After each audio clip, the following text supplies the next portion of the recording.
Possible इस दुनिया में सब कुछ है यार। अपने अंदर झांक कर तो देखो। अगर अपने अंदर झांकोगे ही नहीं, सोचोगे ही नहीं, तो रास्ता कहीं नहीं दिखेगा। जिन लोगों को सफलता, जिन लोगों को गवर्नमेंट एग्ज़ाम में सफलता मिलती है, जिनका एग्ज़ाम निकलता है, जिनकी सर्विस होती है, जो सिलेक्शन लेते हैं, वो आप में से ही कोई ना कोई होता है। जब आपको मैथ नहीं आती, रीजनिंग नहीं आती, तो आपको ऐसा लगता होगा कि यार कैसे आएगी ये।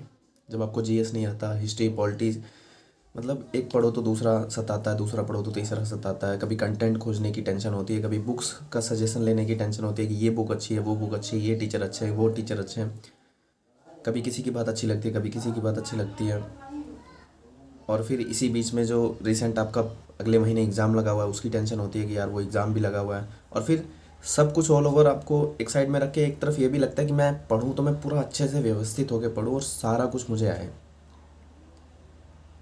पर ऐसा कुछ नहीं है। आपको कुछ नहीं आता, लेकिन फिर भी आप थोड़ा थोड़ा चलने की शुरुआत कीजिए। क्योंकि हर चीज़ की शुरुआत एक पहले कदम से होती है। अगर पहला कदम ही नहीं निकालोगे तो फिर आखिरी मंजिल तक आप पहुंच ही नहीं पाओगे। इसलिए अपनी पढ़ाई को और अपने सरकारी नौकरी के सपने को पूरा करने के लिए अपने आप से एक पहला कदम निकालो। ठीक है। आपने ऐसी बहुत सी वीडियोस देखी होगी जिस वीडियो में लिखा रहता है कि इस वीडियो को देखने के बाद आप पढ़ने के लिए ये हो जाओगे, आप पढ़ोगे, फलाना करोगे। यार कोई वीडियो आपको नहीं पढ़ा सकता। समझो, कोई किताब आपको नहीं पढ़ा सकती, कोई टीचर आपको नहीं पढ़ा सकता। आपकी अंतरात्मा, आपका सपना, आपका परिवेश ही आपको पढ़ा सकता है। ठीक है।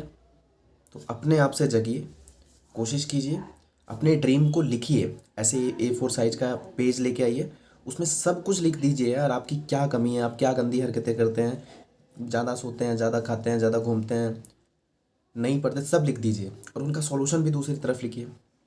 और फिर उठिए, रोज़ उठिए, रोज़ देखिए प्रॉब्लम मेरी ये है, सॉल्यूशन मेरा ये है, प्रॉब्लम मेरी ये है, सॉल्यूशन मेरा ये है। एक पेज लीजिए, एक तरफ अपनी सारी प्रॉब्लम लिख दीजिए, अपनी सारी गलत आदतें लिख दीजिए, और एक दूसरी तरफ उसका सॉल्यूशन लिख दीजिए। इन्हीं कॉपी और पेन से ही तो सब कुछ होता है यार। कॉपी और पेन लेके लिखना शुरू कर दीजिए ना। नहीं आता मैथ, लिखते रहिए, फ़ोटो कॉपी कीजिए, क्वेश्चन को देख के, आंसर को देख के लिखिए। कब तक नहीं आएगा समझ में? नहीं आते हिस्ट्री पॉलिटी, देख देख के पूरा हिस्ट्री का चैप्टर लिख डालिए। एक बार लिख लिए, दो बार लिख लिए, थोड़ा सा टाइम लगेगा, लेकिन एक टाइम देना पड़ेगा ना आपको भाई। आप चाहते हो मैं टाइम भी ना दूँ, आप चाहते हो जल्दी से हो भी जाए, कैसे? कोई ना कोई सेक्रीफाइस देना पड़ेगा ना जीवन में। कितनी महंगी आती है ये? क्या नोट के भाव में आती हैं क्या नोटबुक? 100 रुपये, 50 रुपये किलो में मिल जाता है यार। 50 रुपये में इतनी मोटी कॉपी मिल जाती है। भरो ना यार, किसका इंतज़ार कर रहे हो? कोई ऐसा सब्जेक्ट है जो बिना कॉपी पेन के पढ़ा जा सकता है?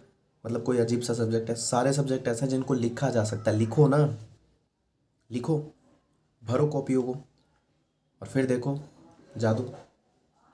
समझे?